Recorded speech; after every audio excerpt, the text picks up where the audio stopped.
Hi, I'm Martin Rust with the Security and Policy Institute for Professional Development here at the University of Ottawa. My guest today is Scott Gilmore, a former diplomat and current columnist with Maclean's Magazine. Talking about a variety of issues today, Scott, but one of them, of course, is our own country here at home. How do we build a better Canada? What kind of policy issues do we need to explore? And how do we prepare, essentially, for the future in a geopolitical and global environment? Well, one of the issues that I have spent some time thinking about is not necessarily how we make policy, but who are the policymakers. One of the things I've noticed about Canada in my work with the Canadian Public Service, but also with my work with Americans and British and Australian governments, is how siloed we are here. The Canadian public servants, for the most part, are public servants.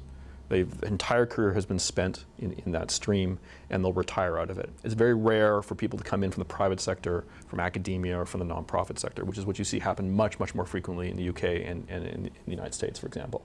And I think this dramatically reduces the quality of the policy making that we have. It creates a disconnect with the civil society and with the private sector that's necessary for us to understand what's happening, where it's going, and what we need to do to take advantage of that. So how do we change that? Well, there's some very simple things that could be done. Unfortunately, they involve unions and the Treasury Board that would allow people to move in and out more freely. There are more complex things in terms of our culture around this. Right now, we're very, very suspicious of anybody from the private sector coming in, and we're very, and particularly anybody from the political class coming into the civil service. I think we need to get past that. But there are examples that we can learn from, very practical ones, and how they do things in Washington and Canberra and London. I'm wondering if there are specific policy areas that lend themselves more to attracting a wider pool of talent, and what those might be. Well, from my observation, on the trade and commerce side, you do see a little bit more interchange taking place, or exchange between the public and the private sector. I find, though, on the more classical foreign policy side, that it's shocking how little movement there is back and forth. And it's bad for both sides. Canada's just hopefully ended over a decade of war in Afghanistan. I can't think of any academics in Canada who could justifiably call themselves Afghan experts, who had spent time inside government on Afghan issues or with the Department of Defense, who spoke Dari or Pashto, who had spent time on the ground. Now, that's partly a question of funding for universities, but it's also because we're just not allowing that movement back and forth.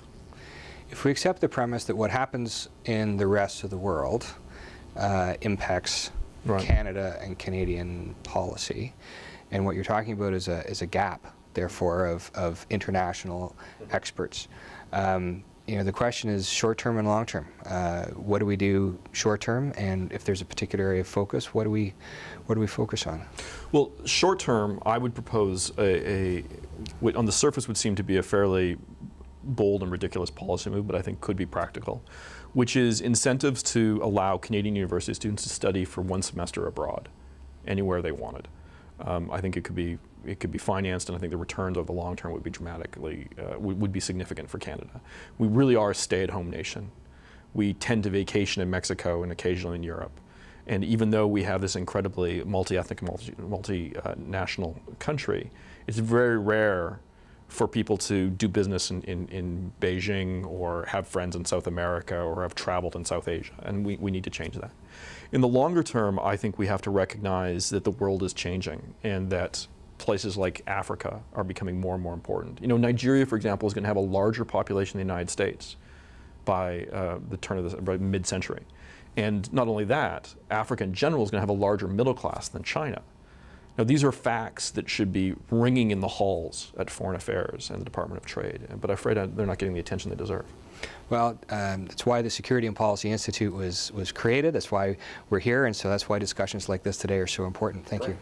I'm Martin Rust with the Security and Policy Institute for Professional Development here at the University of Ottawa. My guest today has been Scott Gilmore, a former diplomat and current columnist with Maclean's Magazine. Thank you. Thank you.